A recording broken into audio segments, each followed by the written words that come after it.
that her genetics were not the best for her sea turtle, so we decided to keep her so she wouldn't have any babies. Next to her, we have Miss Gonqua. Miss Gonqua was in here at Conchville, and like I mentioned earlier, people like taking the shells to create tribes out of them. So she is a victim of poaching. She was attacked. What they did to her, they put wires through her eyes to try to drown her, and for that reason she is blind. But when Mason Dyer found her, took her to the local zoo where she did get a little chubby. She got fed everyday squid, which is very fatty for them. So we're not doing a strict diet, we need her to eat some pounds here. In front of her is Miss Poppy. Now Miss Poppy is going to be our loggerhead, and she's going to be the biggest sea turtle we have here in the facility.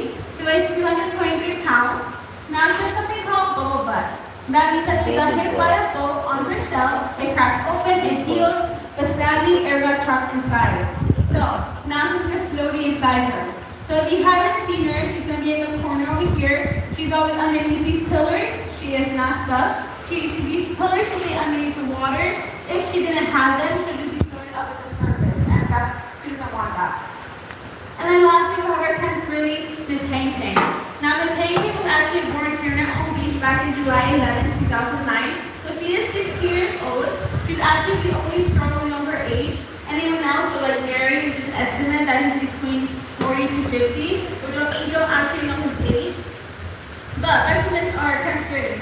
When she was born here, we got to release her, but sadly she did wash back up within the day. Her flippers going to be forced, curls to her body. Her vision is not the best, but they don't have glasses.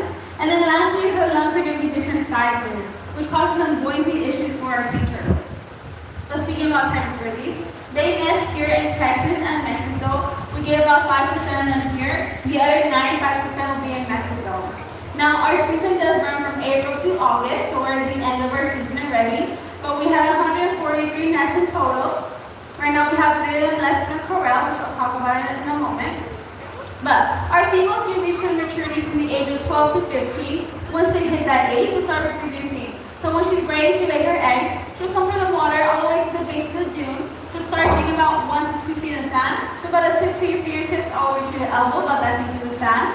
After that, she'll lay her eggs. And the average of eggs per nest is going to be 100. Lay the eggs. Lay the eggs. The size of the female of her house. And then now she does something called a turtle dance. She'll use her body to move up and down, left and right, to make sure that nest is well covered. Now, all to my little friends out here. My friends, I hope you know that your mom loves you, takes care of you, she wants the best for you. Because the sea turtle mom is not going to do that. After she's done laying her eggs, she'll go back to the water and never see them again. So to everyone, listen to your mom, listen to mine, set some time to go capture. Now, my second photo up here looks a little blurry. It's going to be called Arribada, the arrival. It's going to be a mass nesting event that we see for our country's release. The biggest one that we've seen for them was back in 1947, with about estimated 40 to 42,000 kilos in one day. Now, our eggs are going to stay underneath the sand for about 2 months, so about 48 to 62 days. After that, we'll start hatching. But the temperature of the sand is going to determine the gender of the baby. If the sand is warmer during that time, it's going to be more females. If it's cooler, it's going to be more males. This is Texas, we feel it, it's very hot. We're going to get more females than males. But fun fact about us here in Texas, we're the only state that we get to relocate eggs. We're out there every day for about 3 hours. Once we find out, they only have 24 hours worth of energy, so we take measurements and photos as fast as we can. We do not want to waste a single ounce of energy. Once we get to release them, let's say the water is about right there, they were taking about right here. We have to let them crawl this distance for them to imprint on the sand. That means when they're crawling on the sand, they're remembering where they're at. So when it's their time to lay their eggs, they come back to the same beach they're born in. And that's why they nest here in Texas and Mexico. So if you guys want to help out, you guys being here helping us out, so thank you so much for being out here today. A couple of ways to help out to adopt a sea turtle. It can be a patient, a resident, a nester, and a hatchery. So if you're out there on the beach building sand castles, please knock them down with your guns. And nothing like saying this, but our sea turtles are very dumb animals. If you guys give me a thumbs up, you wiggle that thumb. The part that's wiggling is the size of a sea turtle brain, not very big. So, they cannot tell the difference between a sandcastle or a crab. So let's try our sandcastle here. Our female coming up to lay her eggs. She sees it, she's going to get scared. She's going to go back into the water. 2 things can happen.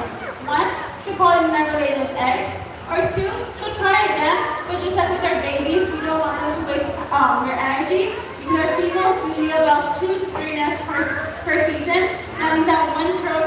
like number that is. turtle.